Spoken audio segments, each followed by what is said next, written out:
जय श्री कृष्ण।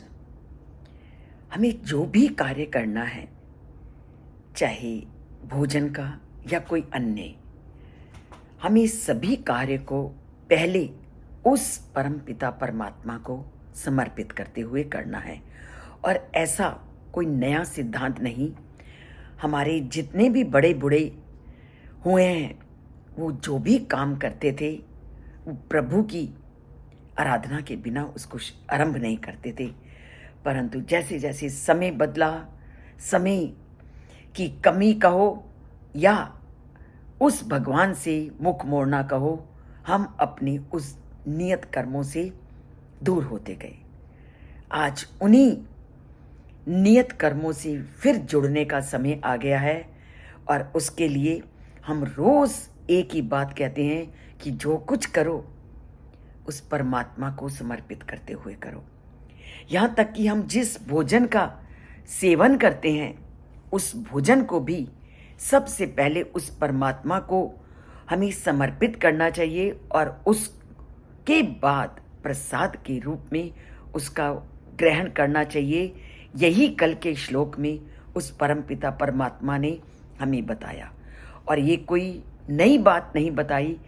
हमने जब से बड़े हुए हैं, अपने घर के बड़े बूढ़ों को हमेशा खाना बनाते ही पहले परमात्मा को उसको समर्पित करते हुए देखा है। और हम उस परंपरा को भूलते जा रहे हैं।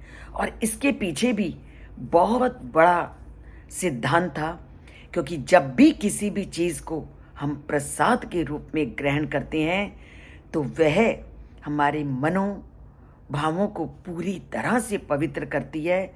और जब हमारा मन पवित्र, तो शरीर पवित्र, शरीर स्वस्थ। और उन्हीं चीज़ों को आज पुनः लाने की ज़रूरत है, क्योंकि आज हम अपनी उन परंपराओं को भूलते जा रहे हैं। तो आज भी परमपिता परमात्मा उसी का वर्णन करते हैं कि सृष्टि में जो कुछ भी मेरे द्वारा बनाया गया है, वो सब एक दूसरे पर निर्भर करते हैं। वो कहते हैं कि जिस अन्न से तुम्हारा शरीर पुष्ट होता है, वो अन्न किससे उत्पन्न होता है? बादलों से। और बादलों से क्या उत्पन्न होता है? अन्न। और अन्न क्या करते हैं? तुम्हारे शरीर को पुष्ट करते हैं। और बादल क्या चाहते हैं? विधिवत यज्ञ इत्यादि। तो हर चीज एक दूसरे पर निर्भर है।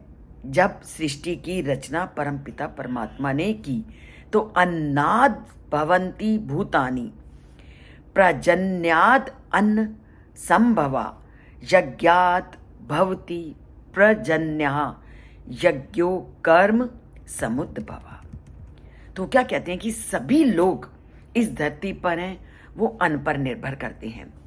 और अन्न वर्षा से उत्पन्न होता है, और वर्षा यज्ञ का विधिवत अनुष्ठान करने से होती है।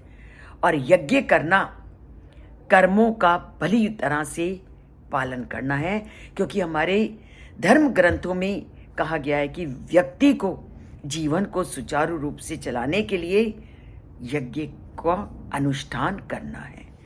तो इस श्लोक में परमपिता परमात्मा ने सृष्टि के चक्र का वर्णन किया है कि वर्षा अन्न उत्पन्न करती है। अन्न का सेवन करने से शरीर में रक्त संचारित होता है, और रक्त से वीर्य बनता है। इसी वीर्य से मनुष्य का शरीर बनता है, और मनुष्य यज्ञ कर्म करता है, तथा इससे स्वर्ग के देवता यज्ञ इत्यादि करने से देवता संतुष्ट होते हैं। और देवता की संतुष्टि से ही पृथ्वी पर समय समय पर वर्षा होती है। और इस तरह सृष्टि का क्रम निरंतर चलता रहता है।